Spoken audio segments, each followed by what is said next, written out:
Hola, buenas tardes. Mi nombre es Eduardo Martín Ricosto Mayor y en este video vamos a ver el reto número 5 de la materia de procesamiento digital de imágenes. En esta nos pide responder una serie de preguntas a partir de una presentación. Lo que yo hice fue algo similar a la presentación, pero con mis propias imágenes. Por ejemplo, eh, eh, básicamente este código lo que hace es agarrar una imagen, eh, pasarla a blanco y negro. Después ya en blanco y negro lo que hacemos es binarizarla. Después la primera pregunta me parece habla de la diferencia de la detección de bordes. Entonces hacemos bordes por gradiente, Laplaciano y Cani. También hay una pregunta de rellenar agujeros, de componentes conectados y de cascos convexos. Y la última es la de los esqueletos. Ah, y la transformada de Hugh, que también es para los, los bordes.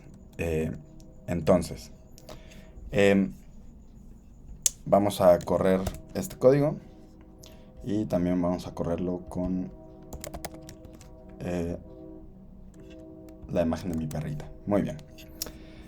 La primera pregunta dice, ¿por qué se debe preprocesar la imagen y por qué es importante dentro del proceso de manipulación de imágenes? Y la respuesta es muy sencilla. Esto nos permite simplificar y limpiar la imagen antes de poder aplicarle otra clase de técnicas. Por ejemplo, al convertir una imagen de color a escala de grises eh, y después binarizarla, eliminamos detalles innecesarios y nos enfocamos en la forma y estructura del objeto. Por ejemplo, aquí vemos la imagen de mi perrita y cuando está en escala de grises, no solo quitamos eh, dimensiones a cada píxel, porque ahora solo tenemos una dimensión para cada píxel que va de 0 a 255, y entonces hacemos que la imagen sea mucho más fácil de manipular en términos eh, de, de espacio de memoria. Y cuando la binarizamos, nos quedan solo eh, detalles que, es decir, bajamos la complejidad de la misma imagen. Eh, eh, y también nos podemos enfocar en las estructuras y en las formas del objeto. La segunda pregunta es, ¿cuál crees que sea la diferencia más significativa entre los diferentes métodos de obtención de bordes y contornos de los objetos contenidos en una imagen? Bueno, básicamente la diferencia es la precisión y la sensibilidad de cada técnica. Por ejemplo, el gradiente muestra bordes superficiales y suaves, que son estos, pero el laplaciano obtiene más bordes al aplicar las derivadas. Entonces ahí se pueden ver un poco más de cosas. Regresemos al de gradiente. Por ejemplo, aquí casi no se ve el 0,5 y no se ve como la textura de donde está mi perrita, y con el laplaciano sí. Vamos a ver la placa. La placa a color es esta. Tiene muy poquitos colores, solo la LMX. En escala de grises, binarizada.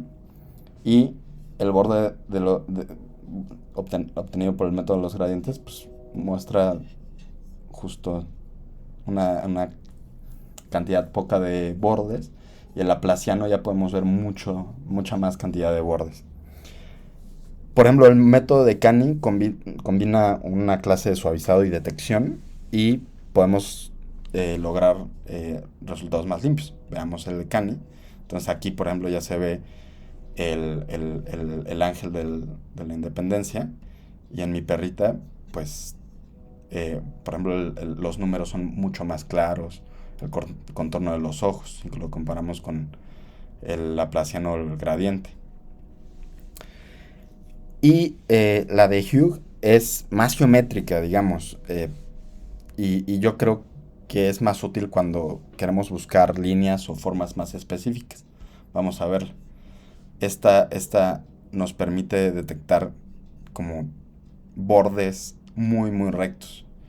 Hay varias técnicas como para detectar cierta clase de bordes, pero por ejemplo aquí podemos ver que el borde de la placa lo detectó, eh, el detectó digamos, la distancia de las letras, etcétera.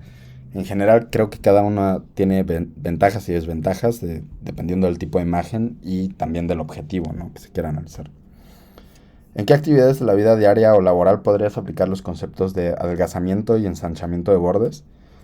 Bueno, yo creo que en el reconocimiento de texto y caracteres en imágenes escaneadas, el adelgazamiento ayuda a distinguir las letras, por ejemplo. Pero, por ejemplo, en la producción industrial podría ayudar a identificar defectos o grietas en materiales en productos que no deberían de tenerlos, ¿no? Em, Probablemente también en alguna clase como de edición de imágenes podría ser útil, pero no estoy seguro, no trabajo editando imágenes. ¿Por qué es importante el rellenado de agujeros en una imagen? Eh, es importante porque asegura que los objetos estén completos para ser analizados. Por ejemplo, en imágenes binarizadas, los agujeros pueden generar errores de interpretación, confundiendo un número o letra o considerando un objeto dañado cuando en realidad no lo está. Este relleno permite un análisis más preciso y confiable.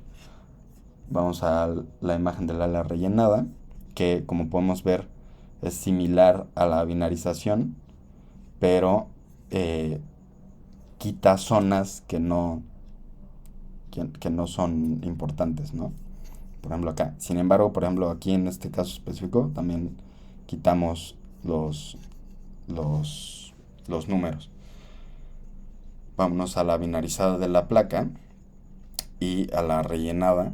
Vemos que quita los centros de las letras. ¿En qué actividades podría ser importante el uso de cascos convexos? Los cascos convexos son útiles cuando se necesita delimitar el área exterior de un objeto, sin importar huecos internos. Por ejemplo, me imagino que para drones o robótica, pues permitiría ubicar regiones de interés más fácilmente. O en algunas estructuras, con esto de que está temblando en Asia y así, se podrían calcular envolventes, digamos, o detectar formas básicas para una clase, para una cierta clasificación, ¿no? ¿En qué actividades aplicarías el concepto de esqueletos? Bueno, y vamos a ver la imagen de los cascos conexos, que como podemos ver aquí, perdimos las patitas de la A o de la M. En el caso del ala, perdemos toda la imagen excepto esta pequeña línea. Y ahora vamos a los cascos, a los esqueletos, perdón. ¿En qué aplicaciones se aplicaría el concepto de esqueletos? Aquí, por ejemplo, sería en el análisis de rutas o mapas, donde se quiere encontrar un camino central el más corto, ¿no? Pero también en reconocimiento de patrones como huellas digitales o ramas de una hoja. Por ejemplo, en biomedicina se usan para estudiar estructuras óseas o vasculares cuando la cantidad de datos es pequeña. En este caso, pues el esqueleto nos da una clase, para mi perrita, por ejemplo, no detectamos formas eh, morfológicas, digamos, eh, esenciales, ¿no? Pero para la placa, ahí sí vemos estructuras esenciales que pues, nos pueden ayudar, por ejemplo, de nuevo para mapas o para algunos patrones de naturaleza, yo creo que serían muy útiles. Eh, un ejemplo para aplicar técnicas morfológicas. Bueno, yo creo que el reconocimiento de placas vehiculares es una aplicación muy útil, ¿no? Eh, se preprocesa la imagen, se rellenan huecos en las letras y números, se conectan componentes para agrupar caracteres y se extrae el esqueleto para identificar la forma de cada símbolo con mayor claridad. Entonces, aquí creo que está muy bien demostrado cómo a partir de una placa podemos ir extrayendo información que además nos permite para cada paso, por ejemplo, poderlo meter a un sistema de clasificación o un modelo de Machine Learning para poder eh, extraerle más datos o poder hacer alguna clase de proceso. Bueno, muchísimas gracias. Saludos.